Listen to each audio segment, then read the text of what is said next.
নমস্কাৰ, মই ডক্টৰ আখতাৰুল ইছলাম হাজৰিকাই আপোনালোকক ৰাজনৈতিক সচেতনতা বিশেষ অনুষ্ঠানলৈ স্বাগতম জনাইছোঁ। আৰু মই বৰ্তমান উপস্থিত আছোঁ অসমৰ আগশাৰীৰ জিলা দৰং জিলাৰ ইতিহাস প্ৰসিদ্ধ ঠাই বৰদলগুৰিত। আৰু এই বৰদলগুৰিত আমাৰ এই বিশেষ অনুষ্ঠান, আমাৰ লগত এই আলোচনাত অংশগ্ৰহণ কৰিবলৈ উপস্থিত আছে বৰদলগুৰিৰ বিশিষ্ট সমাজকৰ্মী আব্দুল আজিজ ডাঙৰীয়া। মই তেওঁক স্বাগতম জনাইছোঁ এই মুহূৰ্তত। আৰু আমাৰ লগত উপস্থিত আছে প্ৰাক্তন অধ্যক্ষ তথা শিক্ষাবিদ বদন চন্দ্ৰ শইকীয়া ছাৰ। মই তেওঁকো এই অনুষ্ঠানলৈ স্বাগতম জনাইছোঁ। মোৰ লগত উপস্থিত আছে বিশিষ্ট সমাজকৰ্মী আলতাফ দা,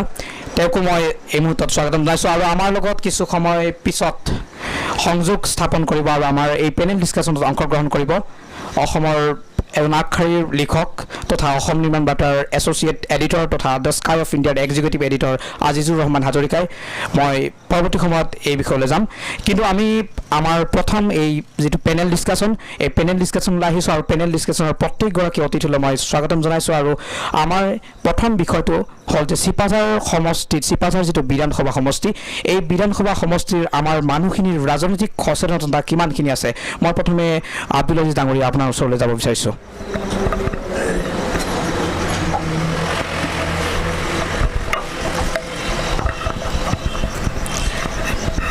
চিপাঝাৰ সমষ্টিৰ ৰাজনৈতিক সচেতনতা বুলি ক'লে চিপাঝাৰ সমষ্টিটোৰ গোটেই মানুহখিনি আচলতে সামাজিক মানুহ। এওঁলোকে সমাজহে ভাল পায়। এওঁলোকে ৰাজনৈতিক যিবোৰ মানে হেৰি আছে, বিশ্লেষণ আছে বা এই কথাবিলাকলৈ তেওঁলোকে বৰ গভীৰতালৈ নাযায়, যাৰ ফলত চিপাঝাৰ সমষ্টিত নতুন প্ৰজন্মবিলাকে এতিয়াও সেই আগ্ৰহেৰে ৰাজনৈতিক নেতৃত্ব দিবৰ কাৰণে তেনেধৰণৰ কোনো প্ৰচেষ্টা সামাজিকভাৱে আমি দেখা পোৱা যায় নাই। কিন্তু এতিয়া আমি দেখিছোঁ যে চিপাঝাৰ সমষ্টিত আমি এতিয়া, মোৰ বয়স 68 বছৰ, মোৰ আজি প্ৰায় 30-40 বছৰ ধৰি এটা সচেতন নাগৰিক মঞ্চত থকা মানুহ হিচাপে মই মাত্ৰ 3জন মানুহকে নেতৃত্বলৈ অহা দেখিছোঁ। এজন হৈছে মানে MLA হ'বলৈ অহা মাধৱ ৰাজবংশী আছে, তেখেত একবাৰ MP হৈছে, 2বাৰ MP হৈছে। তাৰপিছত আকৌ মানে ইলেকশ্যন খেলিছে, কিন্তু সেই ধৰণে তেখেতে মানে চলি আছে। জয়নাথ শৰ্মাই অসমৰ পটভূমিত আমাৰ চিপাঝাৰ সমষ্টিৰ বিধায়ক হিচাপে তেখেত নিৰ্বাচিত হৈছিল। তেখেত মন্ত্ৰীও হৈছিল 2বাৰ, গুৰুত্বপূৰ্ণ পদবীটো আছিল। পৰৱৰ্তী কালত তেওঁৰ দলতেই কিবা সংবাদৰ কিবা সৃষ্টি হ'ল, যাৰ ফলত তেখেতে নিজৰ দলটোকে এৰি আহিব লগা হ'ল। নিৰ্দলীয় হিচাপে তেখেতে ইলেকশ্যন খেলিলে। অৱশ্যে তেখেতৰ আগৰ যিটো ভূমিকা, সেই ভূমিকাত তেখেতৰ নামত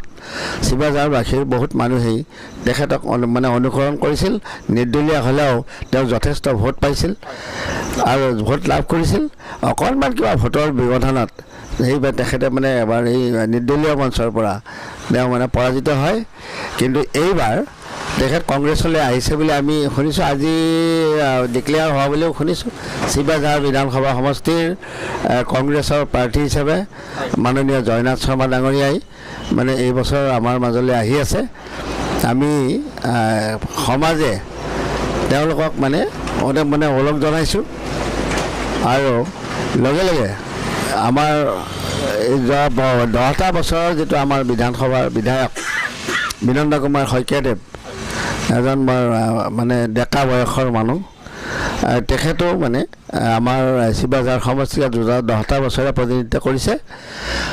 আৰু 15 বছৰ ধৰি তেখেতে কংগ্ৰেছৰ মানে ধ্বজাখন উৰুৱাই আছে চিপাঝাৰত। হঠাৎ দলৰ তেওঁলোকৰ মাজত কি সম্বাদ হৈ গ'ল, সেইবিলাক আমি মাছাল চিপাঝাৰবাসী ৰাইজে ভালকৈ নাজানে। কিন্তু তেখেতে এজন মানে এটা জিতা MLA হৈও তেওঁ হঠাতে এইবাৰ নিজৰ কংগ্ৰেছৰ বিজেপিলৈ গুচি গ'ল। আৰু আমি জনামতে তেখেতৰ নামটো ডিক্লেয়াৰ হৈছে নাই বাৰু নাজানো। তেখেতে মানে এটা পজিশ্যনত আছে। এনে অৱস্থাত আমাৰ এটা সমস্যা হৈছে কি, আমাৰ ভোটাৰ ৰাইজৰ মানে এটা সামাজিক মানুহ হিচাপে সকলোৰে লগত আমাৰ ৰিলেশ্যনটো খুব ভাল। ডক্টৰ জয়নাথ শৰ্মাৰ লগতো আমাৰ ৰিলেশ্যনটো খুব সুন্দৰ। চিপাঝাৰবাসী ৰাইজৰ বিনন্দ শইকীয়াৰ লগতো খুব ভাল। আৰু তেওঁলোকৰ মানে ৰাজত্বকালত যিখিনি তেওঁলোকে কৰি থৈ গৈছে এইখিনি শিৱাজাৰবাসী ৰাইজৰ মানে ভালকৈ তেওঁলোকে জানেই। এতিয়া কথা হ'ল যেহেতু গোটেইবিলাকৰে দলৰ সলনি হৈছে, AGPটোৰ দ্বিদলীয় হৈ কংগ্ৰেছলৈ হ'ল, আকৌ মানে বিনন্দ শইকীয়াও জনতাৰ পৰা কংগ্ৰেছ হৈ আকৌ BJP হ'ল। মানে দুইজন মানে নেতাই মানে তিনিটা জাপ মাৰিছে। কিন্তু আমাৰ যিখিনি সমাজৰ মানুহ তেওঁবিলাকে আশা কৰি ৰখি আছে যে তেওঁলোকৰ নেতৃত্বই এই পৰিৱৰ্তনৰ যুগত আমাৰো পৰিৱৰ্তন হ'ব। এই পৰিৱৰ্তনটোৰ ক্ষেত্ৰত তেওঁলোকৰ যিবিলাক মানে ভাৱনা এইবিলাক এতিয়াও খুব ভাল ধৰণে প্ৰকাশ হোৱা নাই। শিৱাজাৰবাসীক এই পৰিৱৰ্তনৰ সময়খিনিত ই কেনেধৰণে মানে নেতৃত্ব দিব। জনসাধাৰণ এতিয়া যথেষ্ট শিক্ষিত হৈছে, ল'ৰাবিলাক মানে শিক্ষিত হৈছে, নতুন ভোটাৰ হৈছে। আৰু আমি যিখিনি বয়সীয়াল মানুহ আছোঁ আমি ইতিমধ্যে 30-40 বছৰ আমাৰ এটা অভিজ্ঞতা হৈ গৈছে। গতিকে আমাৰ অভিজ্ঞতাৰ পৰা আৰু নতুন চামে বিচৰা পৰিৱৰ্তনটোক লগ কৰি লৈ শিৱাজাৰবাসীৰ বহু সমস্যা আছে। এই যদিও আমি শিৱাজাৰ সমষ্টিৰ মানে ভোটাৰ, আমাৰ বহু সমস্যা আছে। চবতকৈ ডাঙৰ সমস্যাটো হৈছে আমাৰ এইটো আমাৰ বানপানীৰ ঠাই।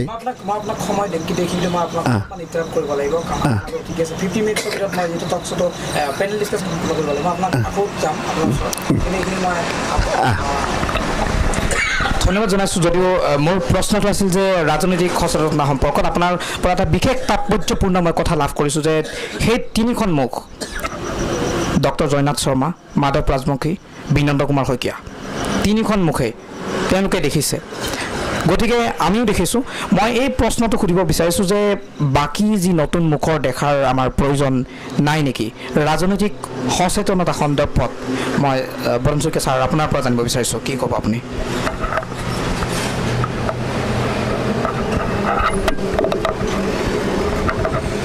ধন্যবাদ ডক্টৰ আখতাৰুল ইছলাম ডাঙৰীয়া, হাজৰিকা ডাঙৰীয়া। আপুনি যিটো এটা প্ৰচেষ্টা চলাইছে শিৱাজাৰ বিধানসভা সমষ্টিত ৰাজনৈতিক সচেতনতা সম্পৰ্কে এটা অনুষ্ঠান অনুষ্ঠিত কৰি মানুহখিনিৰ ৰাজনৈতিক সচেতনতা গঢ়ি তুলিবৰ কাৰণে যিটো এটা প্ৰচেষ্টা আপুনি হাতত লৈছে তাৰ কাৰণে ধন্যবাদ জ্ঞাপন কৰিছোঁ। আৰু ইতিমধ্যে মোৰ অগ্ৰৱৰ্তী যিজন বক্তা আজিজ ডাঙৰীয়া, তেখেতে আমাৰ তিনিখন মুখ, পুৰণি তিনিখন ৰাজনৈতিক মুখ, তেওঁলোকৰ সম্পৰ্কত যথেষ্টখিনি কথা কৈছে। আৰু আমাক সোধা প্ৰশ্নটো হ'ল সেইটো যে নতুন মুখৰ প্ৰয়োজন নাই নেকি? আমাৰ ৰাজনৈতিক সচেতনতা সম্পৰ্কত কি ক'ব? নতুন মুখৰ প্ৰয়োজন আছেনে নাই এইটো কথা কৈছে।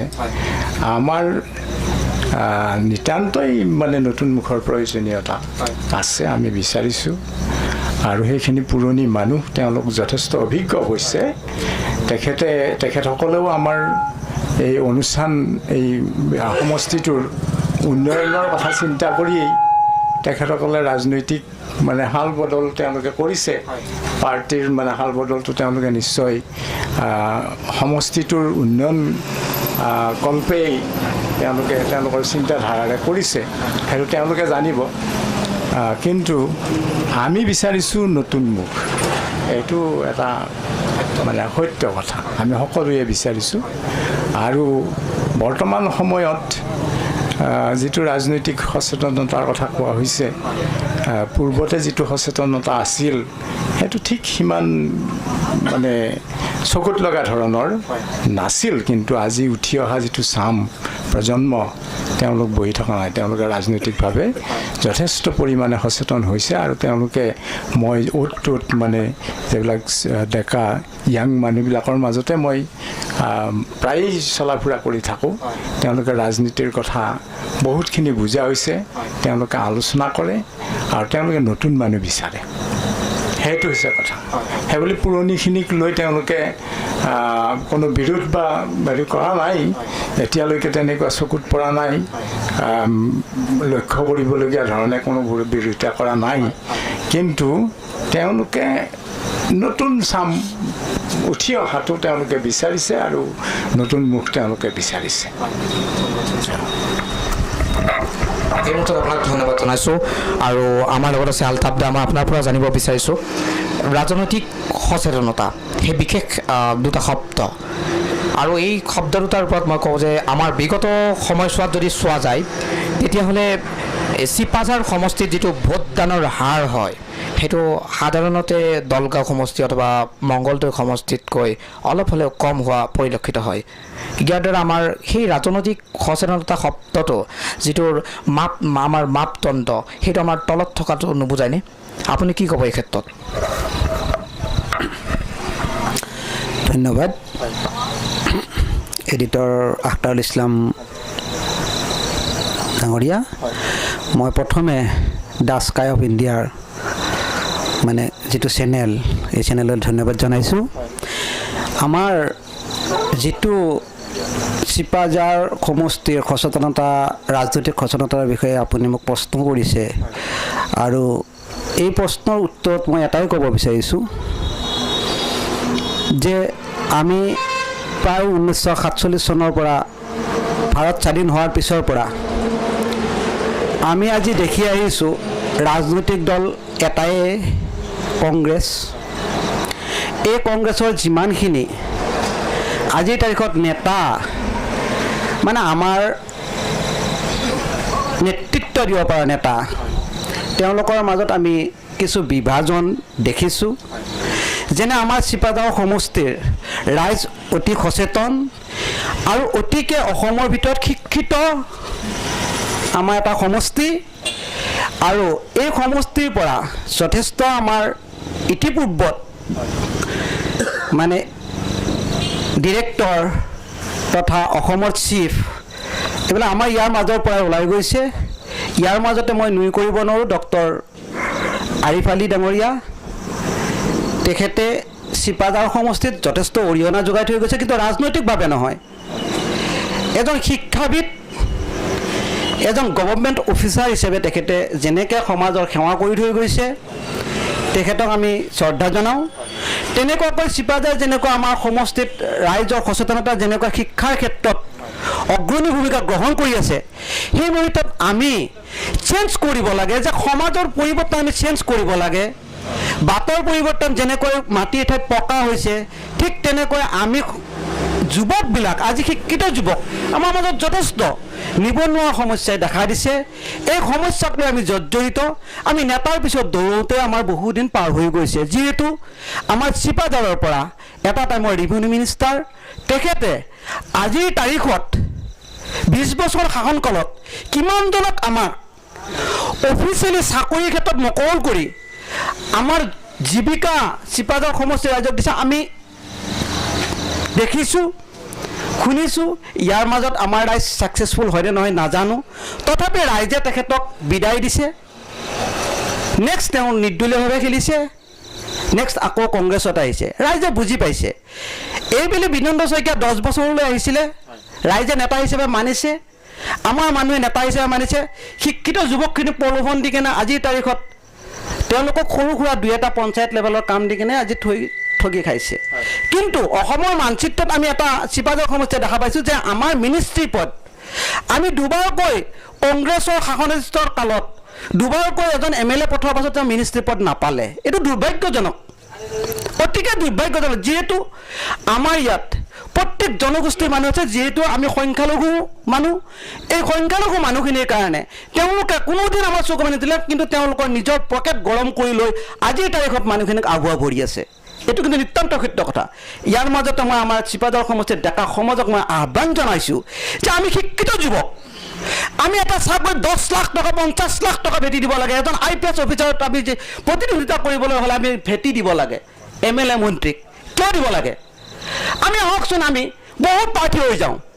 আমি নিজেও ইলেকশ্যন খেলোঁ, আমি গোটেইবিলাকে প্ৰাৰ্থী হৈ যাওঁ। সেই টকাটো আমি ৰাইজৰ নামত অলপমান খৰচ কৰি কিনে চাওঁ, খুব কম ভোটৰ বিনিময়ত এজন ভাল আমাৰ নেতৃত্ব দিব পৰা প্ৰতিনিধি আমাৰ মাজত ওলাব চিপাঝাৰ সমষ্টিত। মই ডাঠিকে কৈছোঁ যে পৰিৱৰ্তনৰ সময় আহিছে। কাৰো মুখাপেক্ষী কোনেও চলিব নালাগে। এই মুখাপেক্ষী এৰি দিয়ক, ৰাইজ আহক, ৰাইজে প্ৰাৰ্থিত্ব দাবী কৰক প্ৰত্যেকেই। নেতাৰ পাছত দৌৰা দিন নাই, যিহেতু আধুনিক সমাজ আজি চাওক, যি দলেই নহওক আঁঠুৱা কম্বলৰ ৰাজনীতি কৰিছে।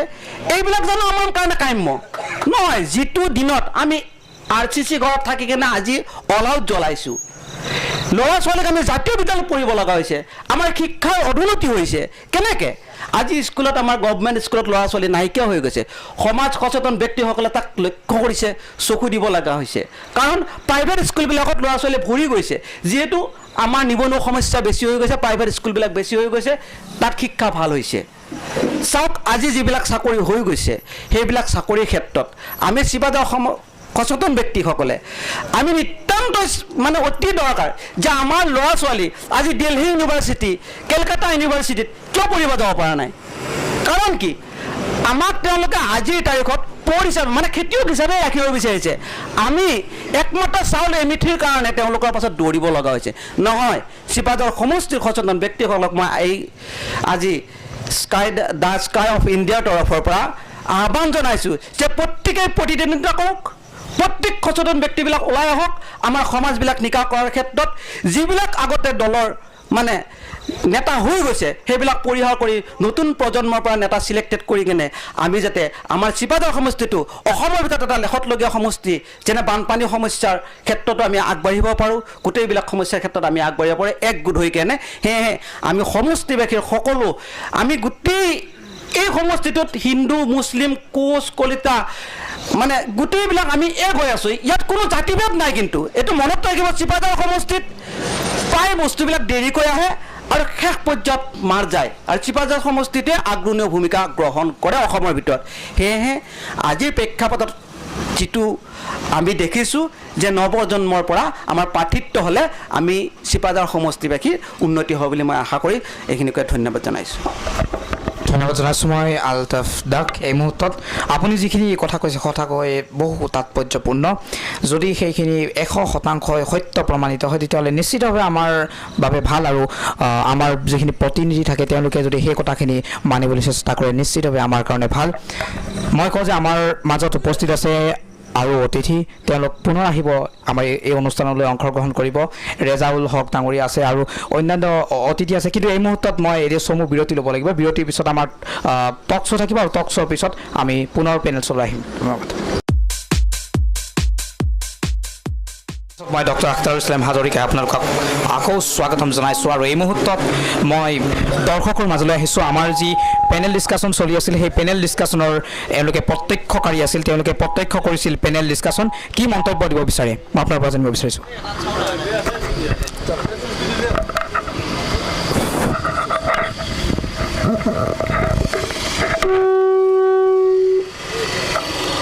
চাওক, ইয়াতে যিটো কথা আলোচনা হৈ আছে যেনে নতুনত্ব, আচলতে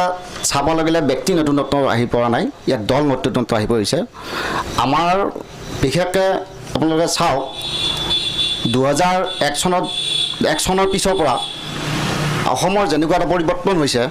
আপুনি চাব গ'লে চাব যে এটা সময়ত এনেকুৱা হৈছিল গুপ্ত হত্যা। আমি ৰাতি 8 বজাৰ পিছত ইয়াত ৰাস্তাত কোনো মানুহ নোহোৱা হৈছিল। এতিয়া আপুনি চাওক, নিঃসন্দেহে আপুনি চাওক, ৰাতি 2টা-এটালৈ মানুহ ফুৰি থাকে। তাৰমানে কি বুজাইছে? যে অসমত শান্তি ঘূৰি আহিছে। যিটো গুপ্ত হত্যা হৈ আছিলে সেইবিলাক আজি নোহোৱা হৈছে। আপুনি চাওক, 3খন মেডিকেল কলেজ আহিছিলে, এতিয়া অসমত 6খন মেডিকেল কলেজ হৈছে। 436 কিলোমিটাৰ পথ পকী আছিলে, এতিয়া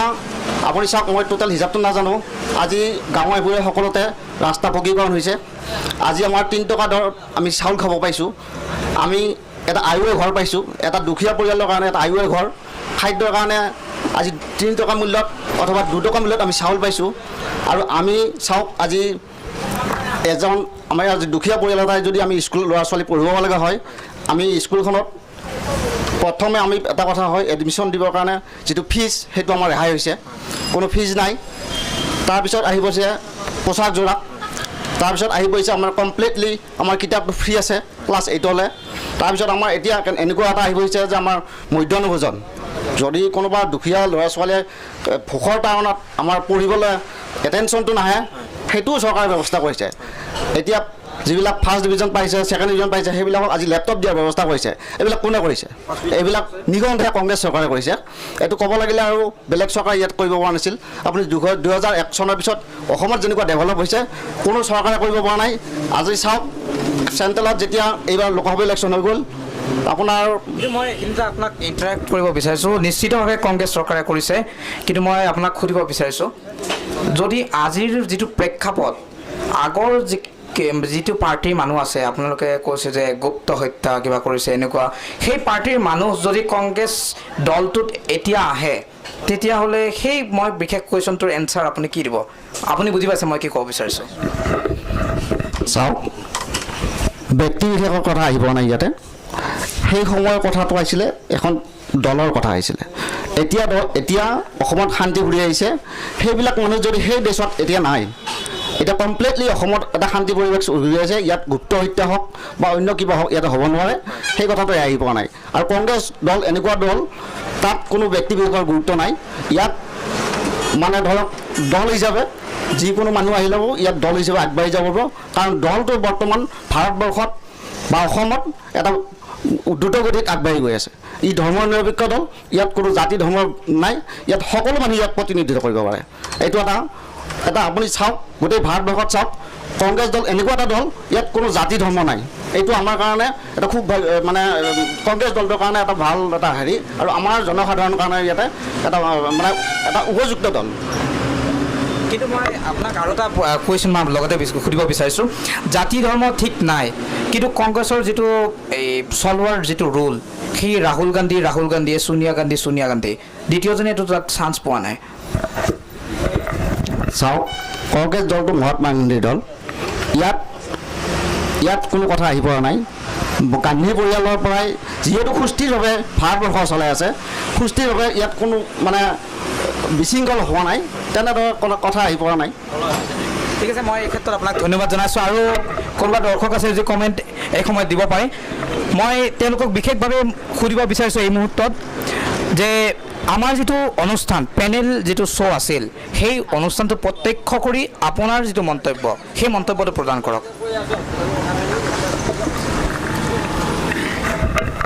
এইখিনিতে মই এটা কথা ক'ব খোজোঁ ইয়াৰ আগত যিজনে বক্তব্য দিলে সেইজনে ক'ব খোজোঁ আজি আমাৰ শিৱসাগৰ সমষ্টিত কি হৈছে এক নম্বৰ কথা এইটো আজিৰ তাৰিখলৈকে আমাৰ শিৱসাগৰ সমষ্টিৰ কোনো এটা উন্নতিৰ পথ দেখা নাই আমি এটাই দেখা নাই আজি জয়নাথ শৰ্মা ইমান দিন আমি শিৱসাগৰত তেওঁক জয়যুক্ত কৰিলোঁ বহুদিন কৰিলোঁ কৰাৰ পিছত তেওঁ কি কৰিলে শেষত নিৰ্দলীয় খেলাৰ পিছতো তেওঁৰ লগত আমি ওতঃপ্ৰোতভাৱে জড়িত থাকিলোঁ আগৰ বক্তব্যজনে যিটো কথা ক'লে সেই কথাটো উদ্দেশ্য কৰি মই কৈছোঁ কিন্তু আজি তেওঁ কি কৰিলে তেওঁ আমাক বিপদত পেলাই তেওঁ নিজক ৰক্ষা কৰিবৰ কাৰণে তেওঁ কিন্তু নিজৰ স্বাৰ্থ ৰক্ষা কৰিবৰ কাৰণে তেওঁ আমাৰ পৰা আঁতৰি গৈছে আজি আমি শিৱসাগৰত প্ৰত্যেক ইলেকশ্যনত মই এইখিনিতে আপোনাক ইণ্টাৰাপ্ট কৰিছোঁ মই সুধিব বিচাৰিছোঁ যে আপুনি স্বাৰ্থ ৰক্ষাৰ কাৰণে তেওঁ কৰিছে আপুনি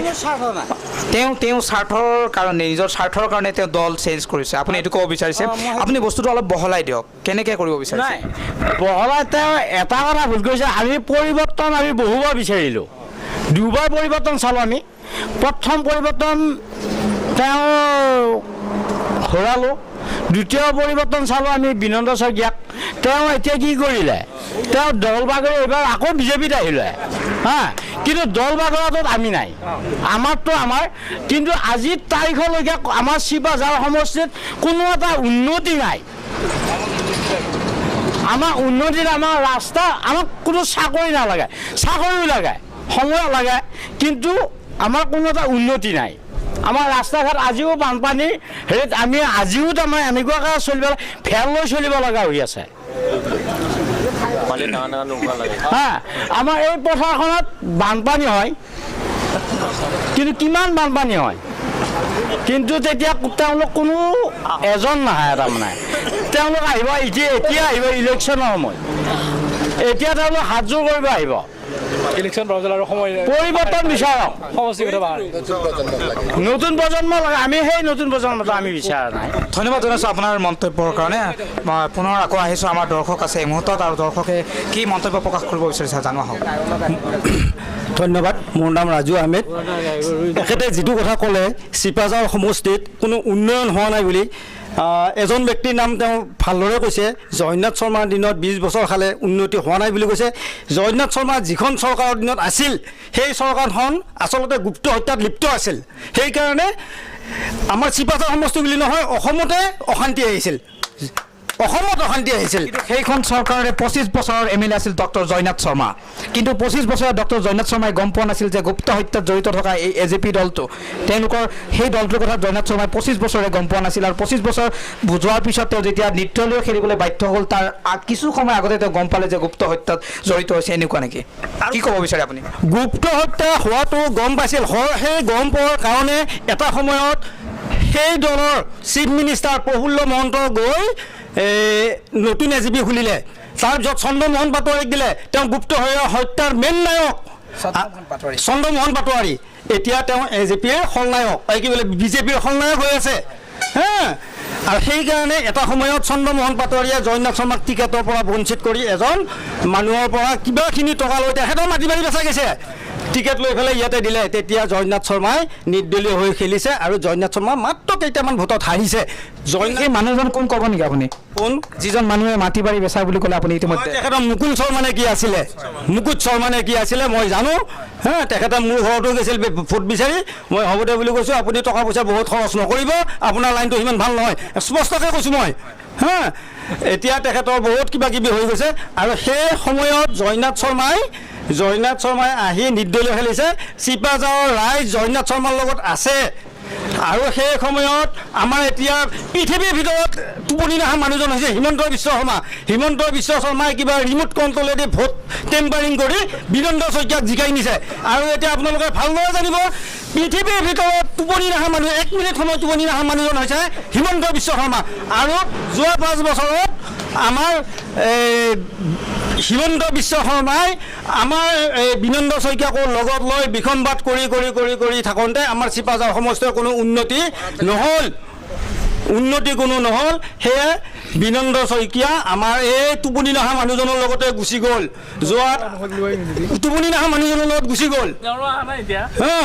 এতিয়া বীৰেন্দ্ৰ শইকীয়াৰ টোপনি নাই আৰু তেওঁতো নায়ে তেখেতৰ নায়ে আজি কালি তত এতিয়া BJP দলটো থান বান কৰি দিছে হিমন্ত আপুনি কি ক'ব বিচাৰে চিপাঝাৰ এই বিধানসভা সমষ্টিত বিনন্দ কুমাৰ শইকীয়াৰ কোনো গণভিত্তি নাই এই সময়ত এতিয়া বৰ্তমান চিপাঝাৰ সমষ্টিৰ ৰাইজে এটাই জানে আমাৰ কংগ্ৰেছ হাইকমাণ্ডে যাকে টিকেট দিয়ে তাকে জিকাব চিপাঝাৰ সমষ্টিত কংগ্ৰেছ দলে যাকে টিকেট দিয়ে তাকে জিকাব চিপাঝাৰ সমষ্টিৰ ৰাইজ একগোট হৈ আছে ভোট মাৰো অৱস্থাত হৈ আছে চিপাঝাৰ সমষ্টিৰ ৰাইজ নিশ্চিতভাৱে এক বহুত তাৎপৰ্যপূৰ্ণ ভৱিষ্যতবাণী প্ৰদান কৰিছে যিদিনা আমাৰ এই বিধানসভাৰ ৰিজাল্ট দিব সেইদিনা আমাৰ দ্য স্কাই অফ ইণ্ডিয়াই প্ৰকাশ কৰিব এই কমেণ্টবোৰ আৰু কিমান দূৰ সত্য হয় সেইদিনাহে গম পোৱা যাব ধন্যবাদ জনাইছোঁ আপোনাক আৰু এই মুহূৰ্তত আমাৰ মাজত উপস্থিত আছে অন্য এজন দৰ্শক আৰু তেওঁৰ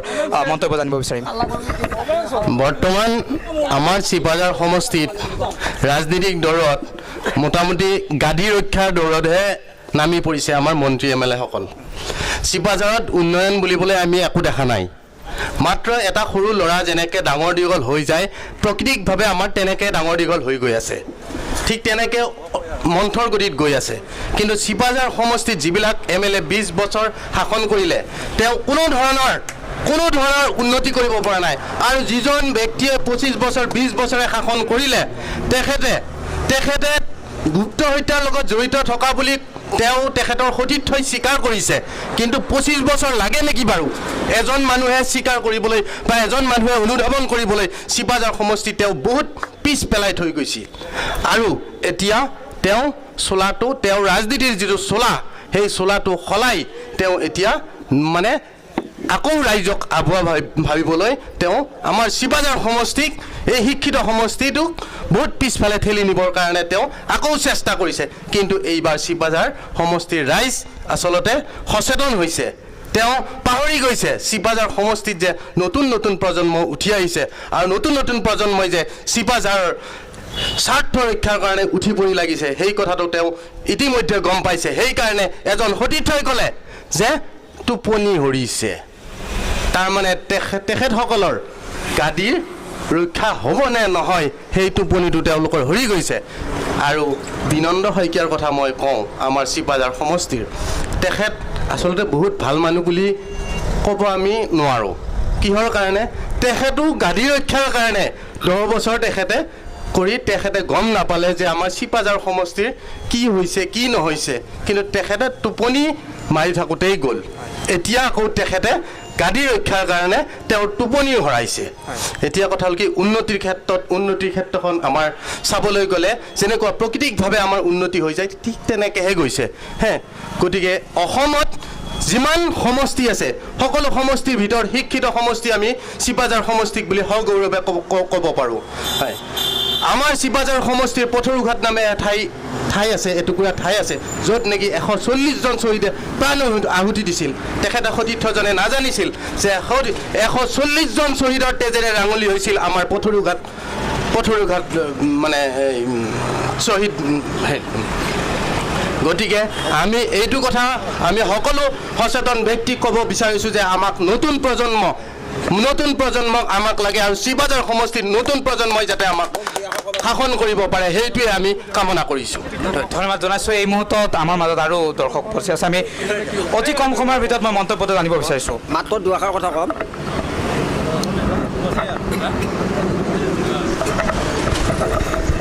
আপোনালোকক মই দুআষাৰ কথা ক'বলৈ বিচাৰিছোঁ আমি নতুনত্ব বিচাৰি পেলাই আমি আৰু সময় খেদাব সময় নাই গতিকে আমি পুৰণা যিখিনি আছিল পুৰণাখিনি সকলোবোৰ জানে গতিকে তেওঁলোকে আমাক চলাব তেওঁলোকৰ মতে আমি চলিম নতুনক আৰু আশা কৰিব নোৱাৰোঁ কাৰণ এখেত আমাৰ এতিয়া যিজন আহিছে তেওঁ আগৰ বহুতখিনি অভিজ্ঞতা থকা তেখেতে গোটেইখিনি আমাৰ কাৰণে চেষ্টা চিন্তা কৰিব তেওঁক আমি জয়যুক্ত কৰিম জয়নাথ শৰ্মাক ধন্যবাদ জনাইছোঁ এই সময়ত আপোনাক আৰু মন্তব্যটো প্ৰদান কৰাৰ বাবে আমাৰ লগত উপস্থিত আছে দৰং জিলা আম আদমি পাৰ্টিৰ সভাপতি ৰেজ্জাক দা আৰু ৰেজ্জাক দাৰ পৰা মই জানিব বিচাৰিম যে আপোনালোকৰ যিটো দল আচলতে সততে জনা যায় যে বহুত মানে ঝাৰু লৈ ফুৰা দল ঝাৰুৰ প্ৰতীক মানে বহু ক্লিন বহু চাফা এই ভাষাটো মানে আপোনালোকৰ সেই দলটোৰ নামত বুজোৱা যায় যাৰ কাৰণে হয়তো আপোনালোকৰ সেই দিল্লীত চৰকাৰ আছে আৰু এতিয়াও দিল্লীত এক উন্নয়ন আগবঢ়া বুলি আমি সংবাদ মাধ্যমত বা আমি নিজে প্ৰকাশ কৰিবলৈ কিছু সময়ত বাধ্য হৈছোঁ সঁচাকৈ দিল্লীত অলপ উন্নয়ন আহিছে কিন্তু আপুনি এই যিটো আমাৰ বিশেষ অনুষ্ঠান এই অনুষ্ঠান প্ৰত্যক্ষ কৰাৰ পিছত আপোনাৰ মন্তব্যটো মই জানিব বিচাৰিছোঁ কাৰণ মই বিশেষভাৱে জানো যিহেতু আপুনি আম আদমি দলৰ দৰং জিলাৰ সভাপতি আপুনি আম আদমি পাৰ্টিৰ গুণগান নিশ্চিতভাৱে গাব কিন্তু মই আপোনাক বিশেষভাৱে অনুৰোধ জনাইছোঁ মোৰ এই প্ৰগ্ৰেমটো প্ৰথম যিটো পেনেল শ্ব' সেই চাই কিনে আপুনি কি মন্তব্য প্ৰকাশ কৰিব আৰু এওঁলোকৰ মন্তব্যৰ ওপৰত আপোনাৰ কিবা আছে নেকি প্ৰথমে মই দ্য স্কাই অফ ইণ্ডিয়াৰ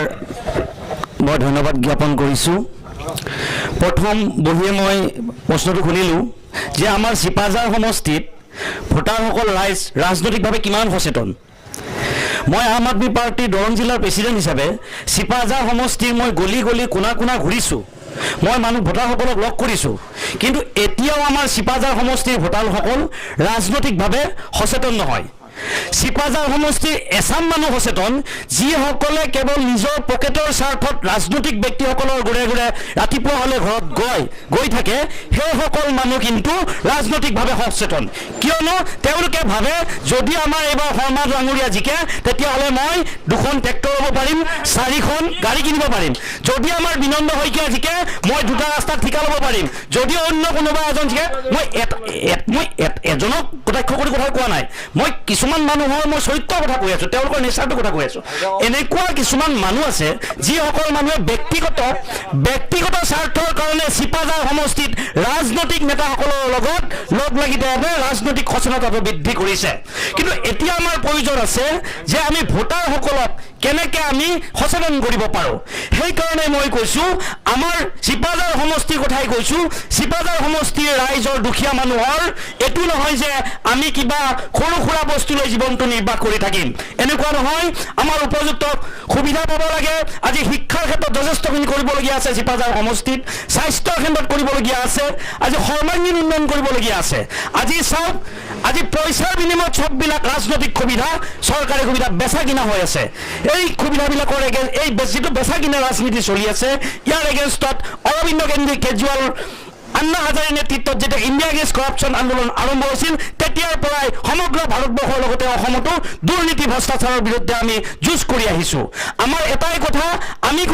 কোনো ক্ষমতাৰ লগত ৰাজনীতি কৰা নাই আৰু বেলেগ দলক আমি বোকা চুটিব যোৱা নাই কিন্তু সমাজ ব্যৱস্থাৰ উন্নতিৰ কথা ক'বলৈ গ'লে ৰাজনীতিৰ কথা ক'ব লাগে সেইটো আচলতে ৰাজ পাব নালাগে কাৰণ সমাজ ব্যৱস্থা আৰু ৰাজনীতি ওতঃপ্ৰোতভাৱে জড়িত সেয়ে মই ক'ব বিচাৰিছোঁ আমি এখন স্কুলত এটা ক্লাছত যদি দুজন ষ্টুডেণ্ট থাকে সিহঁতৰ দুজনৰ মাজত যদি পৰীক্ষা পাতা হয় হয়তো এজন ভাল হ'ব এজন বেয়া হ'ব কিন্তু যদি 100জন বা 10জনৰ ভিতৰত যদি এটা পৰীক্ষা পাতা হয় এজন কিন্তু আমি ভাল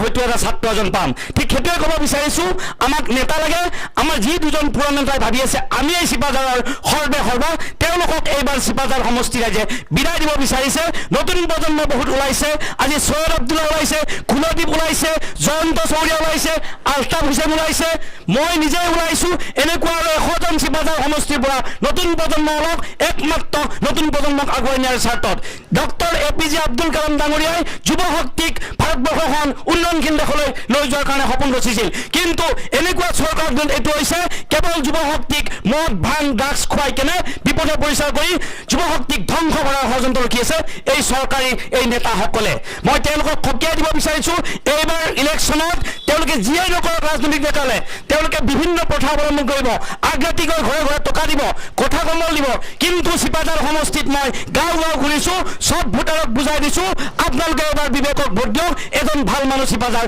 সমষ্টিৰ পৰা উলিয়াই আনক সেইখিনিকে মই আশা ৰাখিছোঁ কিন্তু এইখিনিতে মই আপোনাক আৰু এটা বিশেষ কুৱেশ্যন সুধিব বিচাৰিছোঁ আপুনি যদি আন্না হাজাৰে নামটো উলিয়াইছে মই কওঁ যে আন্না হাজাৰে আৰু অৰবিন্দ কেজৰিৱাল বহুত সম্পৰ্ক আছিল কিন্তু মাজতে তেওঁলোকৰ ৰাজনৈতিক দৃষ্টিপথৰ পৰা যদি চোৱা যায় তেতিয়াহ'লে অৰবিন্দ কেজৰিৱালে গৈ সেই আম আদমি পাৰ্টি আপ নিৰ্মাণ কৰিলে এই ক্ষেত্ৰত কিন্তু আন্না হাজাৰেৰ লগত এটা মতবিৰোধ আছে দুজনৰ মাজত আপুনি কি ক'ব যে বহু সময়ত আমি ক'বলগীয়া হয় এটা অভিযোগ আছে যে অৰবিন্দ কেজৰিৱালে নিজৰ স্বাৰ্থৰ লাভৰ কাৰণে আম আদমি খুলিছিল আপুনি কেনেকৈ ক'ব কাৰণ তেওঁ প্ৰথমে আন্দোলনৰ জৰিয়তে আন্না হাজাৰেৰ লগত আহিছিল তাৰপিছত আন্না হাজাৰেক এৰি থৈ অৰবিন্দ কেজৰিৱালে এটা ৰাজনৈতিক দল খুলিলে মই অভিযোগটো আপুনি কেনেকৈ কটাক্ষ কৰিব সেইটো মই আপোনাৰ পৰা জানিব বিচাৰিছোঁ আন্না হাজাৰে ডাঙৰীয়াৰ উদ্দেশ্য আছিল যে মই ৰাজনৈতিক দল খুলি কেনে মই ৰাজনীতি কৰিম তেওঁৰ এটাই উদ্দেশ্য কিন্তু মই আপোনাক সুধিব বিচাৰিছোঁ অৰবিন্দ কেজৰিৱালৰ সেই উদ্দেশ্যটো আছিল আন্না হাজাৰে নাছিল কিন্তু অৰবিন্দ কেজৰিৱাল আছিল নিশ্চিতভাৱে নাই সেই কথাটো মই ক'ব গৈ আছোঁ আন্না হাজাৰে ডাঙৰীয়া তেওঁৰ ৰাজনৈতিকভাৱে দল খুলি কেনে তেওঁ ভাৰতবৰ্ষখন পৰিষ্কাৰ কৰিব বিচৰা নাছিল তেওঁ ভাবিছিল মই অনশন প্ৰতিবাদৰ জৰিয়তে মই চৰকাৰখনক বুজাই দিম যাতে ভাৰতবৰ্ষৰ মানুহে কি বিচাৰিছে কিন্তু চৰকাৰে বুজি নাপালে তেতিয়া অৰবিন্দ কেজৰিৱালে কৰিলে আমি যদি এই পথাৰত বহি অনশন কৰি থাকোঁ তেতিয়াহ'লে চৰকাৰে আমাৰ কথাত কাণ নিদিয়ে আমি যদি ৰাজনৈতিকভাৱে যদি এটা দল খুলি কেনে আমি যদি সমস্যাবিলাক সমাধান কৰিবলৈ যাওঁ তেতিয়াহ'লে আমি নিশ্চয় উপকৃত হ'ম সেইকাৰণে প্ৰথমবাৰ দিল্লীত 70খন আসনৰ ভিতৰত 30খন আসন পাবলৈ আম আদমি পাৰ্টি সক্ষম হৈছিল কিন্তু আপোনালোকে চাওক ভাৰতবৰ্ষত এজনেই ব্যক্তি আছে যিজন নাম এটাই নাম অৰবিন্দ কেজৰিৱাল তেওঁ নিজৰ স্বাৰ্থ আজি চিপাঝাৰত যদি এজন বিধায়কক পদত্যাগ কৰিব দিয়া হয় অসমত যদি এজন মন্ত্ৰীক পদত্যাগ কৰিবলৈ দিয়া হয় তেতিয়া পদত্যাগ নকৰে কিন্তু যেতিয়া বিজেপিৰ পৰা সমৰ্থন লৈ দিল্লীত চৰকাৰ গঠন হৈছিল তেতিয়া বিজেপিয়ে আম আদমি পাৰ্টিক তেওঁলোকৰ মতে কাম কৰিবলৈ দিয়া নাছিল ৰাইজৰ কাম কৰাত বাধা কৰিছিল তেতিয়া লগে লগে তেওঁ নিজৰ মুখ্যমন্ত্ৰী পদ পৰ্যন্ত ত্যাগ কৰি কেনে তেওঁ নেক্সট ইলেকশ্যনত অৱতীৰ্ণ হৈ আপোনালোকে সকলোৱে জানে দ্বিতীয়বাৰ কিন্তু 70খন আসনৰ ভিতৰত 67খন আসন পাবলৈ সক্ষম হৈছিল এতিয়া ন্যায়িকৈ তেওঁ কাম কৰিছে এক মিনিট আৰু এটা কথা কৈছোঁ অৰবিন্দ কেজৰিৱালে ৰাইজৰ মানুহ ৰাইজৰ কাম কৰিবলৈ ওলাইছে সেইকাৰণে তেওঁ চৰকাৰ গঠন কৰাৰ পিছ মুহূৰ্তৰ পৰা দিল্লীত আঁচনি দিবলৈ ওলাইছে কিন্তু অসমত চাওক 5 বছৰ হৈ থাকে 4.5 বছৰ হৈ থাকে মাত্ৰ 6 মাহ সময় আগত লৈ ভোটৰ ৰাইজত আঁচনি লৈ আহে গতিকে আচলতে অৰবিন্দ কেজৰিৱালে ভাৰতবৰ্ষৰ এজন ৰাইজৰ হকে মাত মাতা মানুহ ৰাইজৰ কাম কৰা মানুহ ভাৰতবৰ্ষৰ মানুহ সম্পূৰ্ণভাৱে বুজি পাইছে এইখিনিতে আৰু এটা কথা কৈছোঁ আত্মহত্যাত দুটামান কথা কৈছে বোলে অভিজ্ঞ আৰু কাম কৰা স্পৃহা মানসিকতা থাকিব লাগিব এজন মানুহ অভিজ্ঞ হ'লেই নহ'ব তেওঁ ডক্টৰেট হ'লেই নহ'ব কিন্তু তেওঁ কাম কৰা যদি মানসিকতা নাথাকে তেওঁ ডক্টৰেটৰ মূল্য মই নাই বুলি ভাবোঁ গতিকে যিজন ডক্টৰেট বা যিজন অভিজ্ঞ মানুহ তেখেতৰ কাম কৰা চিপাঝাৰ সমষ্টিত কাম কৰা তেখেতৰ তেওঁ স্পৃহা থাকিব লাগিব তেওঁৰ মানসিকতা থাকিব লাগিব যদিহে তেখেতৰ মানসিকতা নাথাকে তেনেহ'লে চিপাঝাৰত বহুত ডক্টৰেট আহিলেও কাম নহ'ব মই সেইটোৱে চিপাঝাৰবাসী এজনক আহ্বান জনাইছোঁ যাতে ডক্টৰেটৰ কথা নাই এজন জানা গুণীজ্ঞানী মানুহ যিয়ে নেকি দুখীয়াৰ মন বুজি পায় খাতিখোৱা মানুহৰ কথা বুজি পায় সেইসকল মানুহৰ যিবিলাকে ৰাইজৰ উন্নয়নৰ কাৰণে কাম কৰিব সেইসকল মানুহক চিপাঝাৰ সমষ্টিৰ পৰা আগবঢ়াই দিয়ক এইখিনিতে এটা কথা মই স্পষ্ট কৰিম মই কোনো ব্যক্তিগত স্বাৰ্থৰ কাৰণে কিন্তু মই আম আদমি পাৰ্টিৰ ৰাজনীতি কৰা নাই মই একমাত্ৰ দুখীয়া ৰাইজৰ বঞ্চিতসকলৰ হকে মাত মাতিবলৈ সমাজৰ অৱহেলিতসকলৰ হকে মাত মাতিবৰ কাৰণে মই ৰাজনীতিৰ পথাৰত মই ভৰি দিছোঁ ধন্যবাদ আপোনাক ধন্যবাদ জনাইছোঁ আপোনাৰ কিমানখিনি যিখিনি কথা কৈছে সেইখিনি ওপৰত নিশ্চিতভাৱে বিশ্লেষণ হ'ব আমাৰ পেনেল ডিছকাশ্যনত আমাৰ অতিথি আছে আৰু তেওঁলোকে বিশ্লেষণ কৰিব আপোনাৰ কথাখিনিৰ ওপৰত মই দৰ্শক এজনৰ মোৰ এই যিটো টক শ্ব' দৰ্শকৰ মাজত এইটো লাষ্ট কমেণ্ট হ'ব ইয়াৰ পিছত পেনেল শ্ব' হ'ব পেনেল শ্ব'ৰ পিছত আকৌ আমি দৰ্শকৰ মাজলৈ আহিম নমস্কাৰ মোৰ নাম ইউচুফ আলী ইয়াৰ আগতে দুজন বক্তাই কৈছিলে যে কংগ্ৰেছে ভাল কাম কৰিছে কংগ্ৰেছ আমিও কৰিছিলোঁ কংগ্ৰেছে ভাল কাম কৰিছে কংগ্ৰেছে এটা বস্তু দিছিলে কি বোলে 5,000 টকা এককালীন 25,000 টকা আইডি নোহোৱা ঘৰৰ তেওঁলোকে এনেকৈ এখন ঘৰত 3জনকৈ মানুহক দিছে তাৰ প্ৰফু আছে কম দিনৰ ভিতৰত গম পাব তেওঁলোকে 3জনকৈ মানুহক দিছে গৰীব 3জনহে আছে এখন ঘৰত 3জন মানুহ আছে এখন গাঁৱত 3জনহে মানুহ গৰীব আছে তেনেকুৱা দিছে আৰু সেই তেওঁলোকে সেইখন হাল্লা কৰিছে মই আপোনাক বিশেষভাৱে সুধিব বিচাৰোঁ এই যিটো এখন ঘৰত 3জনে পাইছে ইয়াৰ বাবে কংগ্ৰেছ দল দায়ী নে কংগ্ৰেছ দলৰ কিছু কৰ্মী দায়ী কংগ্ৰেছ দলে দায়ী এই ক্ষেত্ৰত কংগ্ৰেছ দল দায়ী কাৰণ এখন ঘৰত 3জন টেবুলৰ ভিতৰত টেবুল পাতে তাৰ ভিতৰত কমিটি পাতে তাতে ডিচিশ্যন কৰে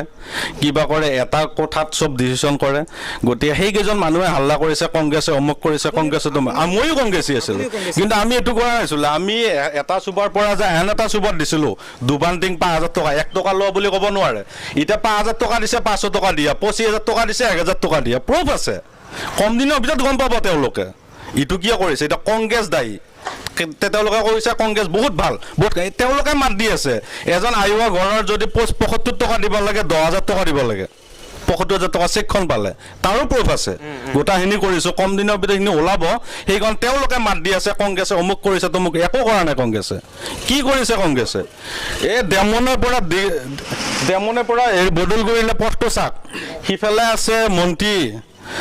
কি মন্ত্ৰী বুলি কয় এটা মীন মন্ত্ৰী আছিলে বসন্ত দাস ইফালে বিনন্দ শইকীয়া আছিলে সেইটো পথ কি কৰিছে মানুহ খোজকাঢ়িও যাব নোৱাৰে কংগ্ৰেছে কৰিছে এইবিলাক একো কৰা নাই এতিয়ালৈ কংগ্ৰেছে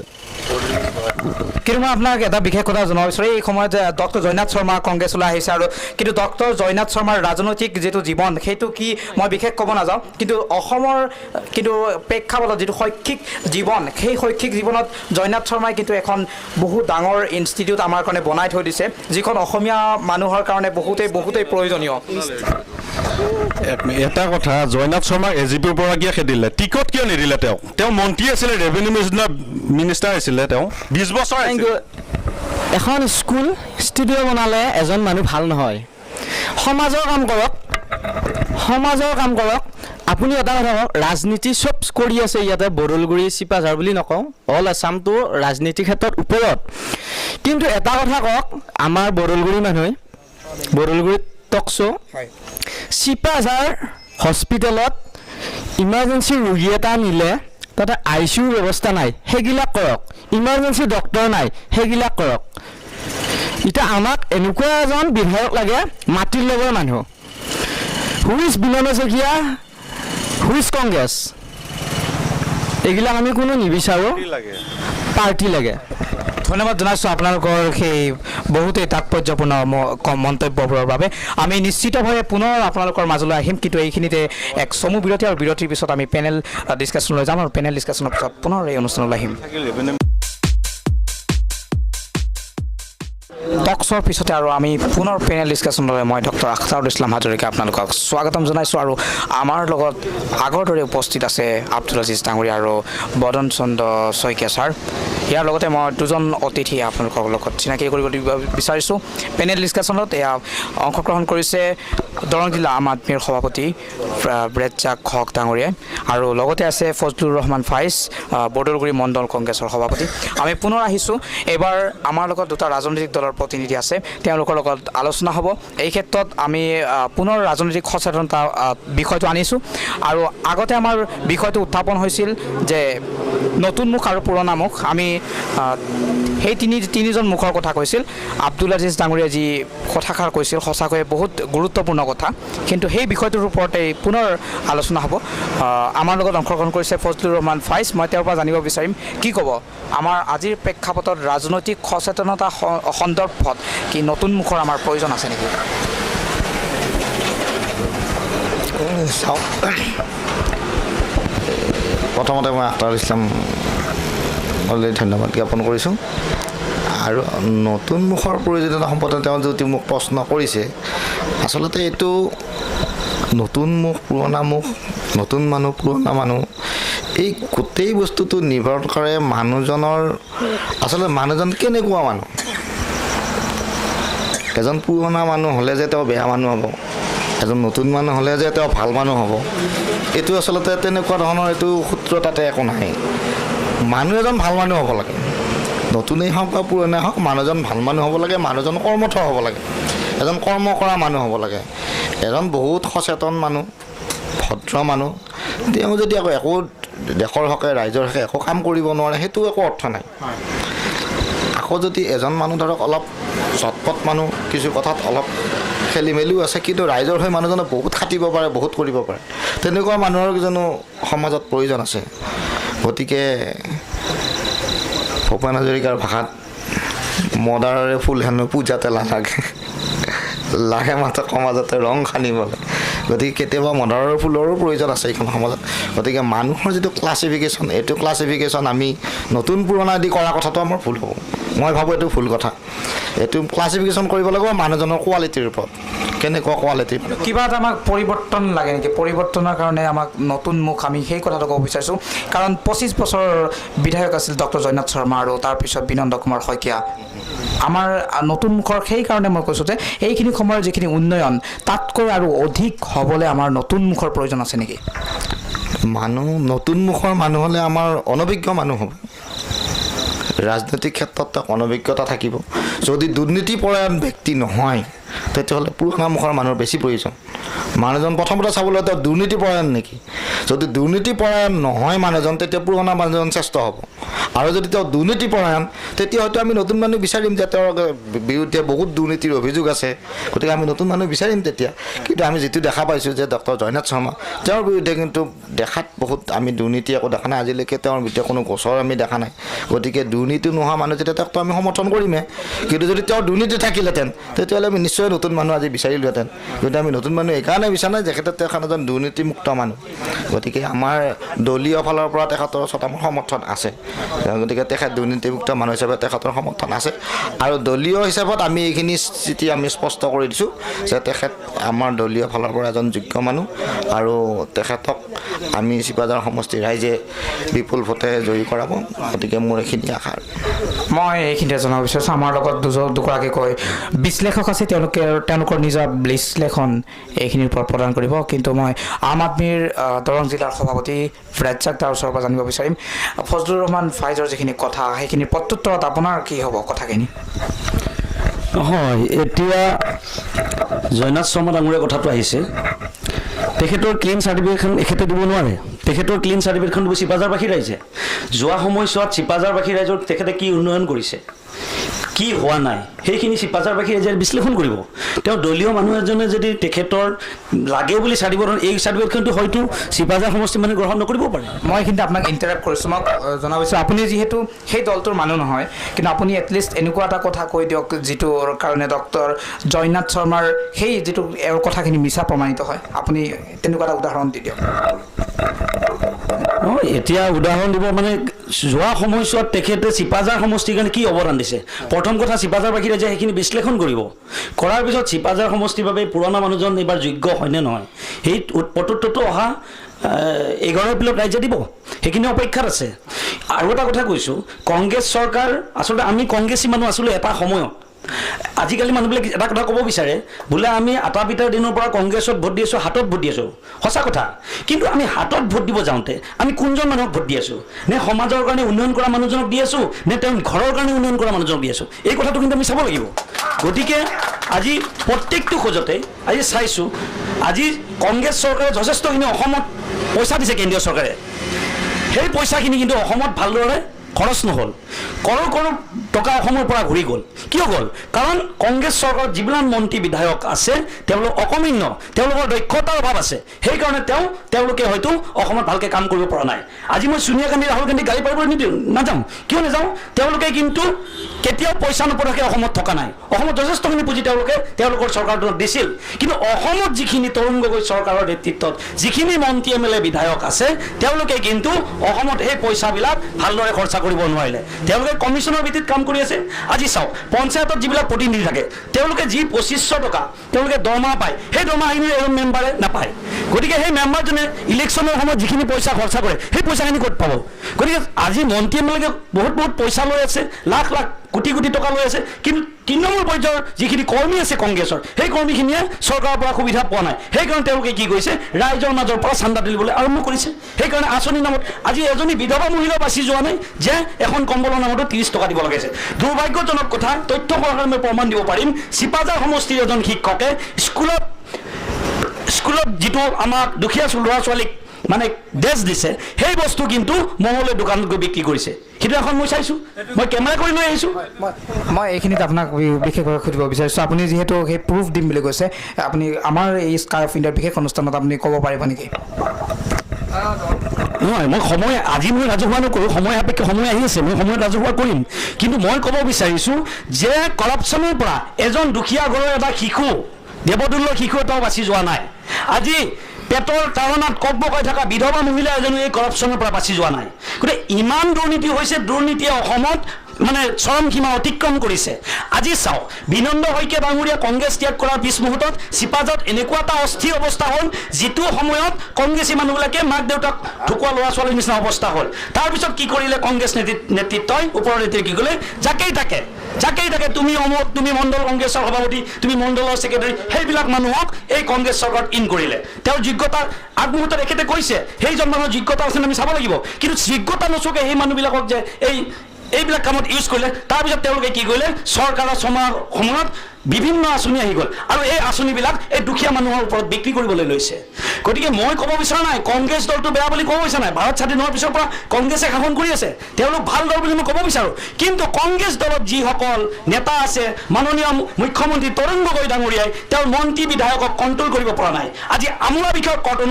কণ্ট্ৰল কৰিব পৰা নাই সেইকাৰণে আজি অসমৰ অৱস্থা তথা চিপাঝাৰৰ অৱস্থা এইখিনি অৱস্থা পাইছেগৈ আপুনি বহুতেই তাৎপৰ্যপূৰ্ণ কথা কৈছে তেওঁৰ যিখিনি তলতীয়া কৰ্মী তৰুণ গগৈৰ তলতীয়া কৰ্মী তেওঁলোকক কণ্ট্ৰল কৰিব পৰা নাই কিন্তু যিখিনি আমোলা বা বিষয়া থাকে তেওঁলোকতো ৰাজনৈতিক দলৰ মানুহ নহয় এইখিনি এটা কথা ক'ব লাগিব ৰাজনৈতিক যিবিলাক দল আছে যেতিয়া চৰকাৰ গঠন কৰে এই দলবিলাকৰ যিবিলাক আমোলা বিষয়া থাকে সেই আমোলা বিষয়া কিন্তু সেই দলটোৰ হয় কাম কৰে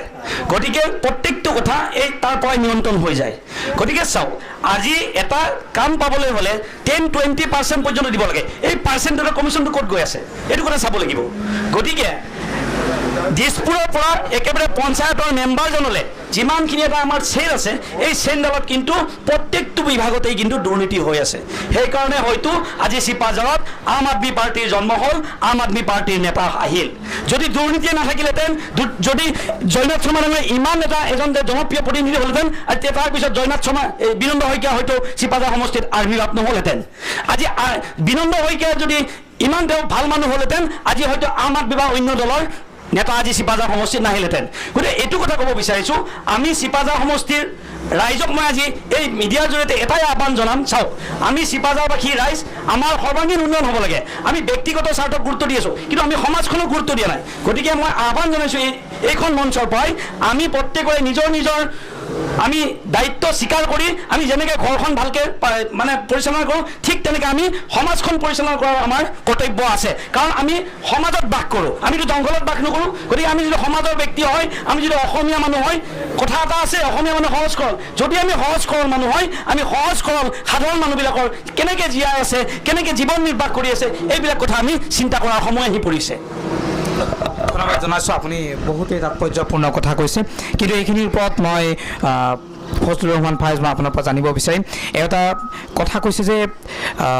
সোনিয়া গান্ধী ৰাহুল গান্ধীক প্ৰশংসা কৰি মাজৰ যিটো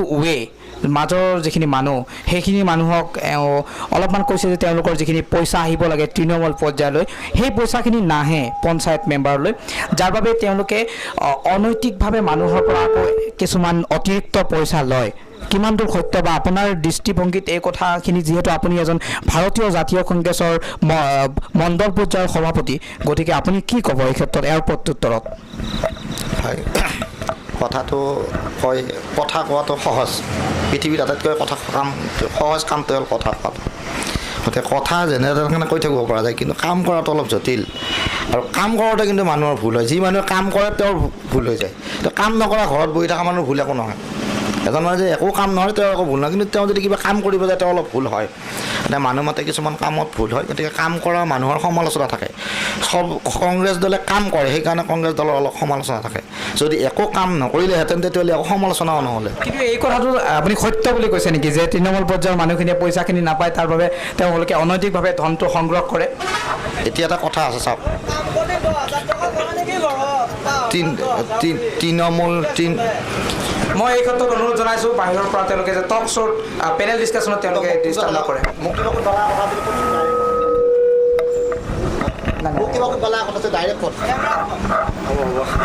এইখিনিত মই ইণ্টাৰাপ্ট কৰিছোঁ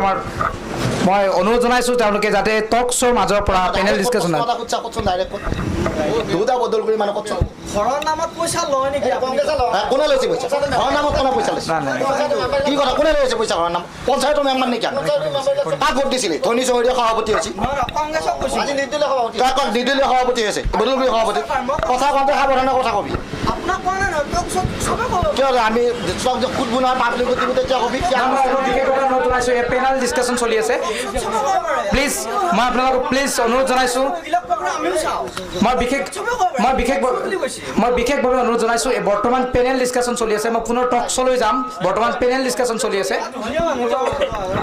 মই আপোনাক মন্তব্যখিনি অব্যাহত ৰাখিবলৈ জনাইছোঁ এতিয়া চাওক মানুহে কাম কৰিলে মানুহৰ ভুল হয় আৰু ভুল হোৱাটো স্বাভাৱিক বেছি কাম কৰা মানুহৰ অলপ চলপ কিবা ভুল হ'বই এতিয়া গোটেই ভাৰতবৰ্ষখনে এনেকুৱা এখন দেশ নহয় যে ই দুৰ্নীতিমুক্ত দেশ নহয় ভাৰতবৰ্ষ কিন্তু দুৰ্নীতিমুক্ত দেশ নহয় আজিৰ তাৰিখতো ভাৰতবৰ্ষ দুৰ্নীতিমুক্ত দেশ নহয় ভাৰতীয় যিবিলাক তথ্যত আছে এইবিলাকত দুৰ্নীতিমুক্ত দেশ নহয় কিন্তু পৰ্যায়ক্ৰমে ভাৰতবৰ্ষৰ দুৰ্নীতি ক্ৰমান্বয়ে কমি যাই আছে পৰ্যায়ক্ৰমে ভাৰতবৰ্ষত দুৰ্নীতি কমি যাই আছে আৰু 2 নম্বৰত আপুনি এটা কথা লক্ষ্য কৰক যে যদি দুখীয়া জনগণক যদি কিবা বস্তু দিব লগা হয় মানুহে কৈছে 20 টকা লৈছে 30 টকা লৈছে মানুহ এজনে এখন ফৰ্ম ফিল আপ কৰিলে কিন্তু তেওঁৰ পইচা এটা খৰচ হ'বই কিবা এটা পৰ্যায়ত যাওঁতে তেওঁ যদি মঙললৈ যাব লগা হয় তেওঁৰ 20 টকা এটা খৰচ হ'বই তেওঁ যদি কিবা কামটো বিচাৰি গুৱাহাটীলৈ যাব লগা হয় তেওঁৰ 50 টকা এটা খৰচ হ'বই এইটো এনেকুৱা কথা নহয় যে মোক এখন 3 টকীয়া কাৰ্ড দিব গতিকে মই মঙললৈ যাব লাগিব এই গাড়ী ভাড়াটো কোনোজন কংগ্ৰেছী মানুহে তেওঁক দিব লাগিব এইটো কথা নহয় তেওঁ 50 টকা এটা খৰচ হ'বই গাড়ী ভাড়া এটা যিহেতু মঙললৈ যাব লাগিব তেওঁ কাৰ্ডখন আনিব যাওঁতে গতিকে এই খৰচটো তেওঁৰ আছে তেওঁৰ খৰচটো এটা দলীয় খৰচ নহয় এইটো তেওঁৰ ব্যক্তিগত খৰচ সেই খৰচটো হ'ব গতিকে সেই বস্তুটো তেওঁ ৰাজহুৱা স্থানত আহি যদি কয় বোলে কংগ্ৰেছে দুৰ্নীতি কৰে তেনেকুৱা কথা নহয় আৰু অফিচাৰবিলাকৰ দুৰ্নীতিৰ কথাটো যিটো কথা কোৱা হৈছে অফিচাৰবিলাকৰ দুৰ্নীতিৰ কথাটো আচলতে কি আচলতে দুৰ্নীতিমুক্ত সমাজ গঢ়িব লাগিব আমি নাগৰিকবিলাকে মই কিয় পইচা দিছোঁ যাতে তাৰমানে মই অযোগ্য মানুহ গতিকে মই পইচা দি বস্তুটো লৈছোঁ আচলতে আৰু ভাৰতীয় সংবিধান মতে সেইটো সত্য যে মানে যিমানে আপুনি ঘোষ দিব ঘোষ দিয়াজন যিমান দুখী ঘোষ মানে লোৱাজন সিমানেই দুখী মই এইটো কথা যিমান দুখী যদি আপুনি ঘোষ দিছে কিয় প্ৰথম কষ্টটো ঘোষ দিয়ে কিয় কাক দিয়ে ঘোষ কি দৰকাৰত ঘোষ দিয়ে সেইটোহে ডাঙৰ কথা হৈছে তাৰমানে কি আপোনাৰ বস্তুটো কিছুমান এনেকুৱা মানুহ আছে আজিৰ তাৰিখত যে একেবাৰে কৰ্মহীন মানুহ কৰ্ম নকৰে অকল চৰকাৰী বস্তুৰ পিছে মানুহবিলাক ঘূৰে গতিকে এইটো এটা অপসংস্কৃতি যে চৰকাৰী বস্তু লাগে কংগ্ৰেছ চৰকাৰে বস্তু দিয়ে গতিকে বস্তুটো বিচাৰি ফুৰিব লাগে যিকোনো অপসংস্কৃতি এটা আছে পইচা পাতি খৰচ কৰে জাকে তাকে অনকা বনকে মোক কামটো দি কাৰোবাক অদৰকাৰী মানুহক পইচা দিয়ে কিন্তু এতিয়াও কোনো দলীয় মানুহে বা এই বিষয়ত থকা কোনো অফিচাৰে এনেধৰণে মোক পইচা দিয়ক মই বস্তু দিওঁ বুলি কোনো কৈ ফুৰা নাই গতিকে তেওঁলোকে বস্তুটোৰ লোভত কিবা মানে এটা ৱে তেওঁলোকে লয় আৰু সেই ৱেটো এটা ভুল ৰাস্তা এটা তেওঁলোকে গ্ৰহণ কৰে আৰু সেই ভুল ৰাস্তাটোকে কাৰোবাৰ দুৰ্নীতি হিচাপে তেওঁলোকে প্ৰচাৰ কৰি আছে গতিকে মই এটাই কথা কৈছোঁ মানুহবিলাকে ভুল ৰাস্তা নলোৱাটো ভাল চৰকাৰে যিবিলাক আঁচনি দিব পইচা নোহোৱাকৈ দিব হয়তো 100জন মানুহক দিব লাগিছিল দিছে 50জনক 50জনে পোৱা নাই সেইটো একো ডাঙৰ কথা এইটো নাভাবে যে 50জনে পইচা দিলে যে সেইটো নহয় 50জনে নাপালে কাৰণ আঁচনিটোৱে 50জন মানুহক খাঙৰি লৈছে 100জনক খাঙৰি লোৱা নাই গতিকে সেই 50জন মানুহে হয়তো আকৌ পাছত পাব কিন্তু কথা হ'ল কি সেইখিনিৰ কাৰণে তেওঁলোকে যদি কাৰোবাক বোলে মই পইচা অমুকক দিছোঁ বস্তুটো মোক লাগে তো মোক মই পইচা দিছোঁ মোক বস্তুটো লাগে এইটো আচলতে এটা অপসংস্কৃতি গতিকে এনেকুৱা ধৰণৰ সাধাৰণ ৰাইজে এনেকুৱা কাম নকৰা উচিত মই কিন্তু আৰু এটা সৰু কথা আপোনাক সুধিব বিচাৰিছোঁ বহু সময়ত তৰুণ গগৈয়ে AGP চৰকাৰখনক গুপ্ত হত্যাৰ মূল দায়ী বুলি কয় কিন্তু সেই AGP চৰকাৰখনত কিন্তু আমাৰ চিপাঝাৰ সমষ্টিৰ ডক্টৰ জয়নাথ শৰ্মা আছিল এই ক্ষেত্ৰত আপুনি মণ্ডল কংগ্ৰেছৰ সভাপতি হিচাপে কি ক'ব কাৰণ সেইজন মানুহক আপুনি যোগ্য বুলি কৈছে যিজন মানুহে তৰুণ গগৈ অসমৰ মুখ্যমন্ত্ৰী আৰু ভাৰতীয় জাতীয় কংগ্ৰেছৰ এজন আগশাৰীৰ মানুহ তেওঁ বহু সময়ে কয় যে AGP চৰকাৰখনক সেই যিটো ব্লেম আনে যে গুপ্ত হত্যাৰ নায়ক বুলি কোৱা হয় গুপ্ত হত্যাৰ বাবে AGP চৰকাৰখন দায়ী সেই চৰকাৰখনক কিন্তু ডক্টৰ জয়নাথ শৰ্মা আছিল এই ক্ষেত্ৰত আপুনি কি ক'ব কাৰণ আপুনি যোগ্য বুলি কৈছে চাওক গুপ্ত হত্যা জগৰীয়া বুলি কওঁতে অগপদলক মুখ্যমন্ত্ৰীয়ে গুপ্ত হত্যা জগৰীয়া বুলি কোৱা কথাটো আপুনি কৈছে হয় অগপদলক কোৱাটো হয় কিন্তু কথাটো হ'ল কি জয়নাথ শৰ্মাক কিন্তু অগপৰ পৰা বহিষ্কাৰ কৰা হৈছে অগপদলৰ পৰা জয়নাথ শৰ্মাক বহিষ্কাৰ কৰা হৈছে গতিকে তেখেতে অগপদলৰ নীতি আদৰ্শবিলাকক কিছুমান কথাক সমালোচনা কৰাৰ কাৰণে তেখেতক বহিষ্কাৰো কৰিছে সেই দলৰ পৰা বহিষ্কাৰ কৰিছে গতিকে তেওঁ নিৰ্দলীয় মঞ্চ কৰি থাকিল বহুত দিন গতিকে তেখেতক কংগ্ৰেছে আঁকোৱালি লৈছে আপুনি ক'ব বিচাৰে যে গুপ্ত হত্যাৰ যিটো বিষয় সেইটোক সমালোচনা কৰিছিল ডক্টৰ জয়নাথ শৰ্মাই সেনেকুৱা কথাৰ পৰা মই বাহিৰত আছে বুলি জানে সেনেকুৱা ধৰণৰ কোনো কথাৰ লগত জয়নাথ শৰ্মা জড়িত নাই কোনো আইন আদালত কাকত কোনো বস্তু তেনেকুৱা ধৰণৰ বস্তু ডক্টৰ জয়নাথ শৰ্মাক সাঙুৰি লোৱা নাই গতিকে সেইকাৰণে মই তেখেতক নিকা ব্যক্তি হিচাপে বিবেচিত কৰিছোঁ নিশ্চিতভাৱে আৰু আপোনালোকৰ দল যেতিয়া আপোনালোকে সেই কথাটো আপোনালোকৰ কোৱাটো মূল কৰ্তব্য দলীয় দৃষ্টিকোণৰ পৰা মই আমাৰ লগত পেনেল ডিছকাশ্যনত অতিথি আছে মই বদন চিকা ছাৰৰ পৰা আপোনাৰ বিশ্লেষণ কি হ'ব এই ক্ষেত্ৰত আপুনি ইমান দূৰ এইখিনি প্ৰত্যক্ষ কৰিছে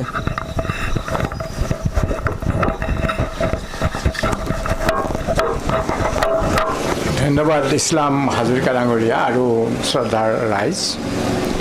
ইমান পৰা যিখিনি কথা শুনিলোঁ এই কথাখিনিৰ পৰা এইটো কথা বুজিছোঁ যে চিপাঝাৰত যেনেধৰণে উন্নতি হ'ব লাগিছিল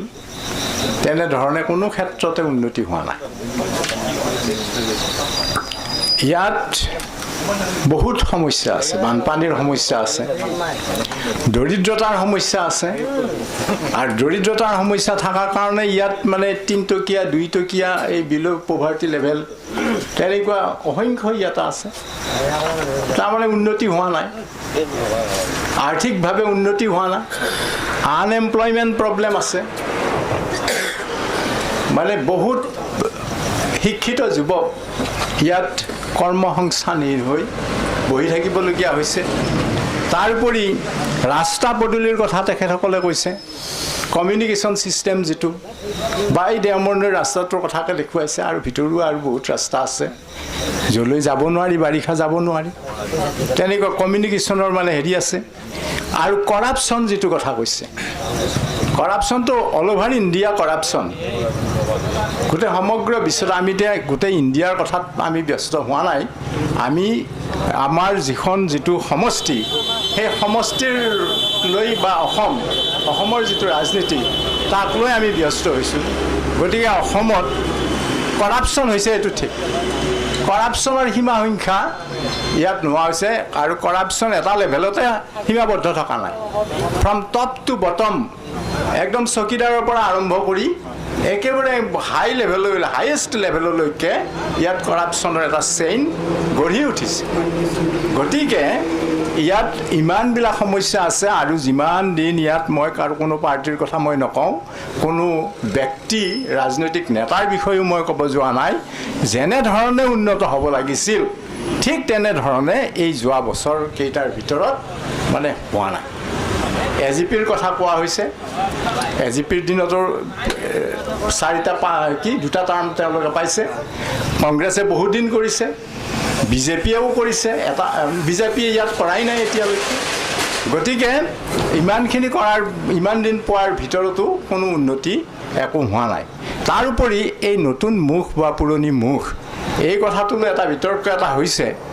পুৰণি মুখো সদায় কেতিয়াবা ভাল হ'ব পাৰে আৰু নতুন মুখো অনুপযুক্ত হ'ব পাৰে মানে এটা কথা আছে কি লিডাৰ্ছ আৰ বৰ্ণ নট মেড লিডাৰবিলাক নিজে তৈয়াৰ হৈ আহে কৰ্মৰ যোগেদি তেওঁলোক গিফটেড ভগৱানে তেওঁলোকক শক্তি দিয়ে সেই শক্তি কেজৰিৱালৰ কথা কৈছে তেওঁ হি ইজ বৰ্ণ নট মেড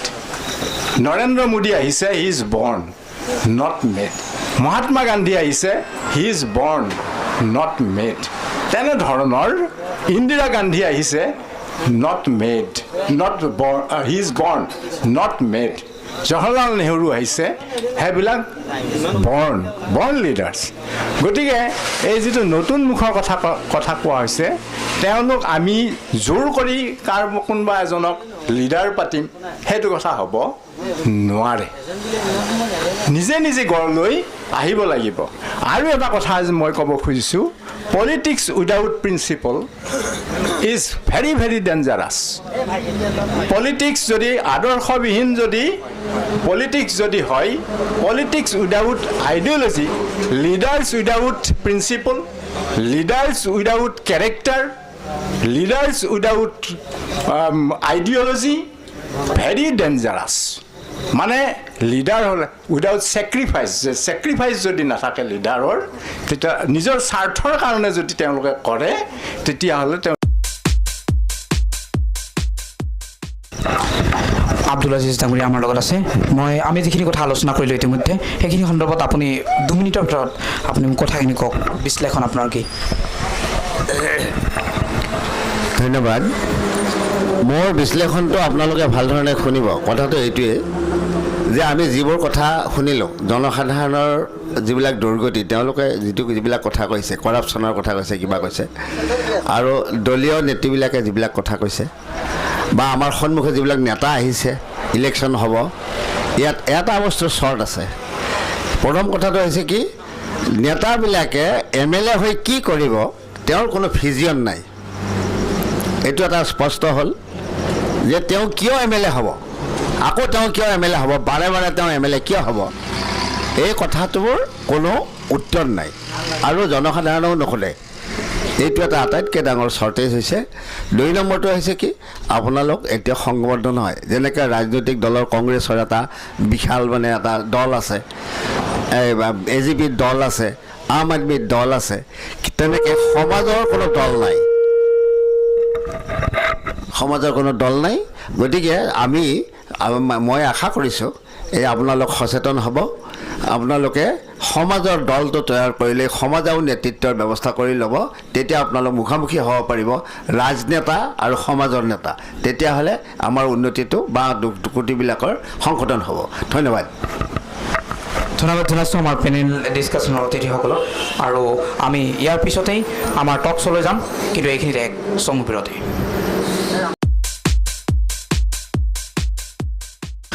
টক শ্ব'লৈ মই ডক্টৰ আখলাৰুল ইছলাম হাজৰিকাই আপোনালোকক পুনৰ স্বাগতম জনাইছোঁ আৰু আমি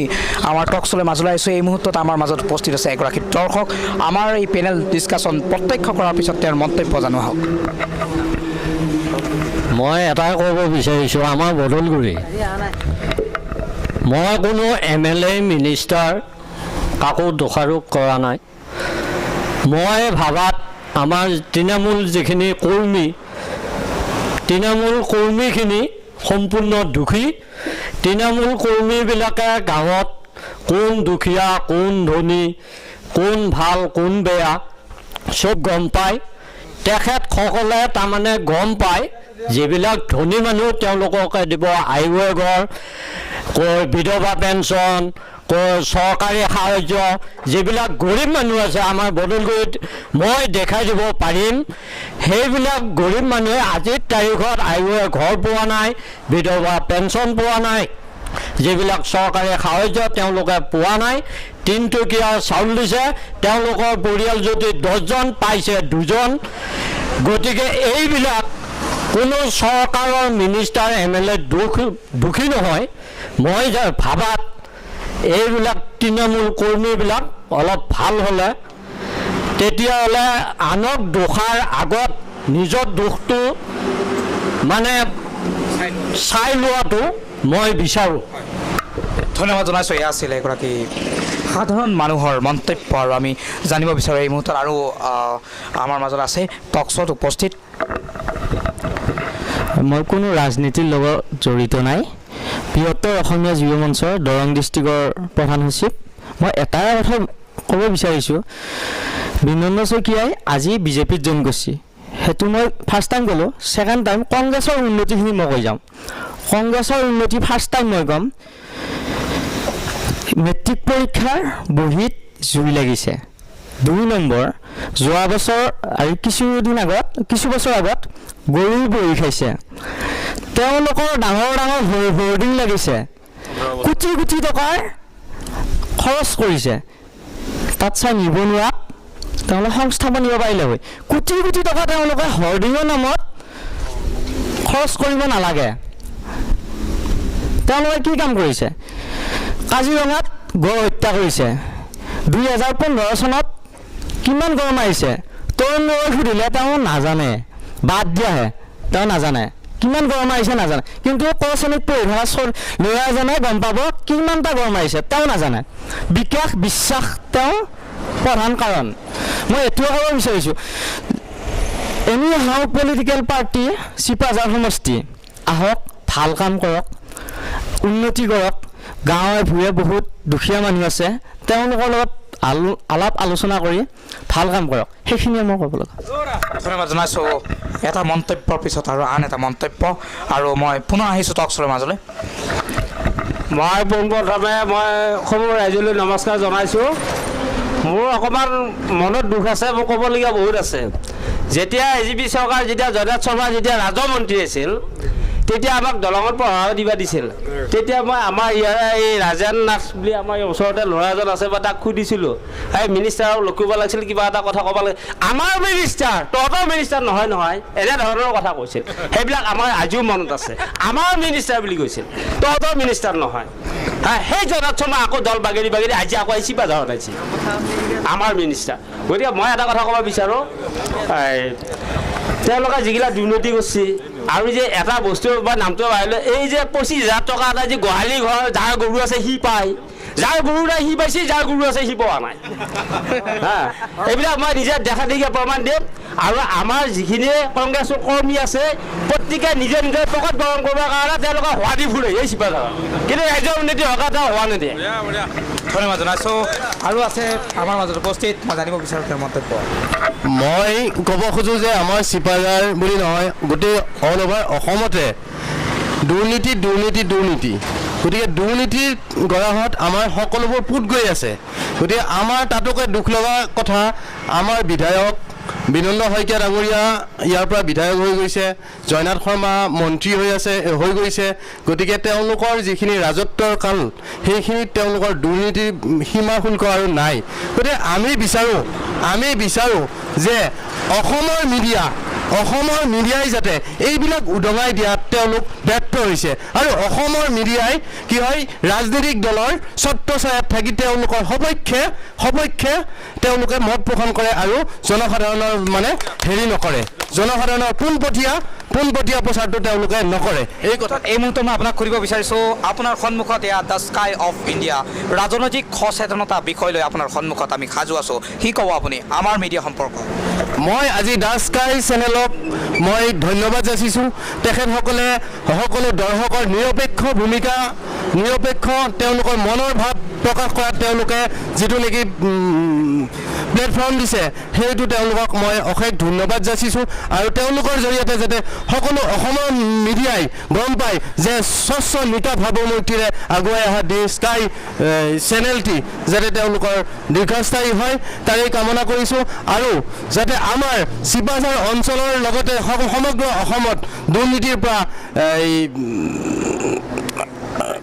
দুৰ্নীতিৰ মুক্ত হয়, তাৰ কাৰণে মই পোষকতা কৰিছোঁ। ধন্যবাদ জনাইছোঁ। এইখিনিতে মই দৰ্শকৰ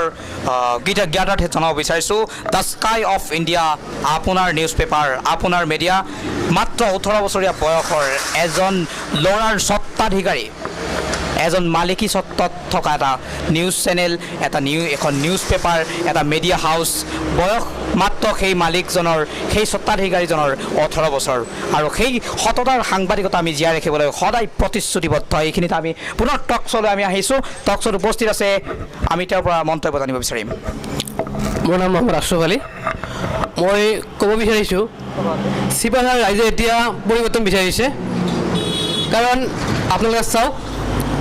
চিপাঝাৰত 15 বছৰ যিয়ে ৰাজত্ব কৰিলে তেখেতক ইতিমধ্যে 10 বছৰ আগতে ৰাইজে তালাক দি দিছে। কাৰণ আৰু তেখেতক কিন্তু এতিয়া যদিও কংগ্ৰেছে মাতি আনিছে, ৰাইজে কিন্তু এতিয়া তেখেতক আৰু নিবিচাৰে। এতিয়া মানুহক মানুহে নতুনত্ব বিচাৰিছে, কাৰণ পুৰণা মানুহে কি কৰিলে জানে? কাৰণ তেখেতে শ্বহীদৰ তেজেৰে আহি ৰাজনীতি কৰিছিল, কিন্তু 855জন শ্বহীদৰ যি তেজ আছিল তেওঁলোকৰ পাহৰি গ'ল। চিপাঝাৰত আপোনালোকে চাওক, চিপাঝাৰত তেখেতে শ্বহীদৰ পৰিৱৰ্তে চিপাঝাৰ আজি তাৰিখলৈকে শ্বহীদ বেদীটিও বনাব নোৱাৰিলে। এতিয়া শ্বহীদ বেদীটিও অপৰিত্যক্ত অৱস্থাত পৰি আছে। তেখেতে নিজৰ মুনাফা লাভৰ কাৰণে এজিপিৰ পৰা নিৰ্দলীয় পৰা আগৰ পৰা কংগ্ৰেছলৈ আহিছে। গতিকে চিপাঝাৰ ৰাইজে তেখেতক বহুদিন আগতে বিদায় দিছে। এতিয়া তেখেতে আৰু চিপাঝাৰ ৰাইজে আৰু তেখেতক নিবিচাৰে। চিপাঝাৰ ৰাইজে এতিয়া পৰিৱৰ্তন বিচাৰিছে, এতিয়া পৰিৱৰ্তন ধৰিছে। আৰু আপোনালোকে চাওক, এই যিবিলাক কংগ্ৰেছৰ আঁচনি আমি যদি চাব যাওঁ, প্ৰকৃততে কোনো এজন দুখীয়া মানুহেও এই আঁচনি পোৱা নাই। যোনে এই আঁচনিটো কিনিব পাৰিছে, কিনিব পৰা মানুহে সেই আঁচনিটো আচলতে পাৰিছে। যাৰ টকা আছে, অলপ আগতে এজন ব্যক্তিয়ে কৈছিল যে এখন ঘৰত 3জন ব্যক্তিয়ে আঁচনি পাইছে। এটা সঁচা কথা। আৰু গাঁৱত যদি আমি চাবলৈ যাওঁ, প্ৰকৃত দুখীয়া মানুহে কোনেও এই আঁচনিৰ পৰা বিৰত আছে, আঁচনি পোৱা নাই। ধন্যবাদ। ধন্যবাদ জনাইছোঁ। এইখিনিতেই আমাৰ মাজত আৰু দৰ্শক আছে। মই আপোনাৰ পৰা জানিব বিচাৰিম যে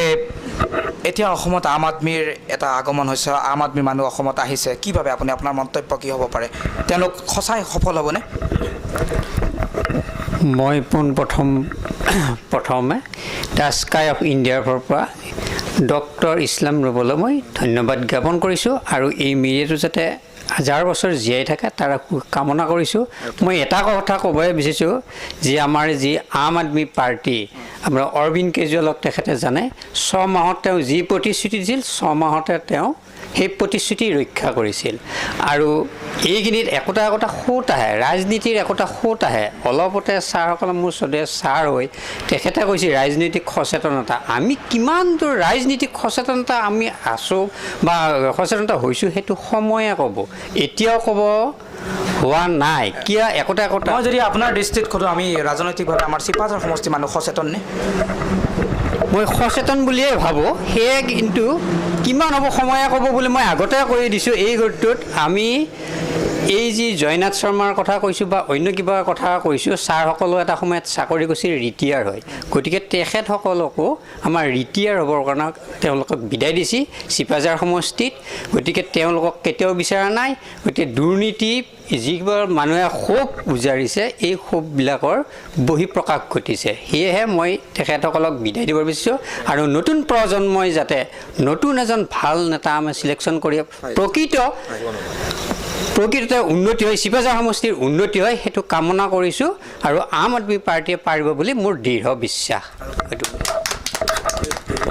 এইখিনিতে মই আৰু কোনোবা দৰ্শক আছে নেকি? হয়,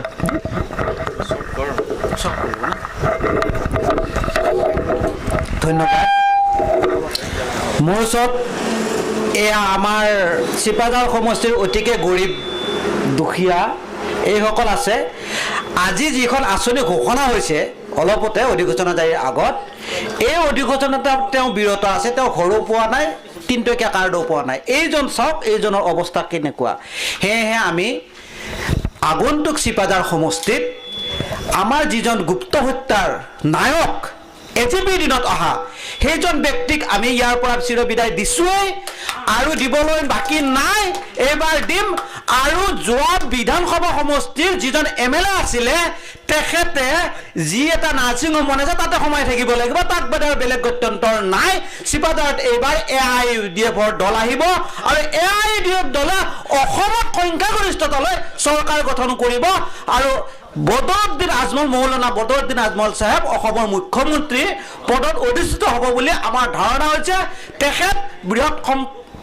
সম্পত্তিশীল, তেখেতে অসমৰ পৰা লুটিপুটি খাব নালাগে, অসমক দিব পাৰে সেইজন ব্যক্তি অসমত আহি আছে আৰু তেখেতৰ দলক যদি আমি আগুৱাই লৈ যাব পাৰোঁ, নিশ্চয় আমাৰ চিপাঝাৰ সমষ্টি আজি বানপানী তথা শিক্ষিত যুৱকসকলৰ কাৰণে মানে যিখিনি কৰিছে তেখেতে কোম্পানী যিখিনি ইনভলভ কৰিছে, আজি টেলেণ্টৰ পৰীক্ষা পাতিছে, তেখেতে যিবিলাকক বিদেশত আমেৰিকাত পঢ়ুৱাই আছে তাত কোনো জনগোষ্ঠীৰ দ্বাৰা ধৰ্মীয়মূলকভাৱে নাই, সকলো ধৰ্মৰ মানুহে তাত ছিট পাইছে, কণ ল'ৰা ছোৱালী টেলেণ্ট ল'ৰা ছোৱালীখিনি ছিট পাইছে। আৰু বদৰুদ্দিন আজমল মৌলানা আল কাছিমি চাহেবক অসমৰ মানুহে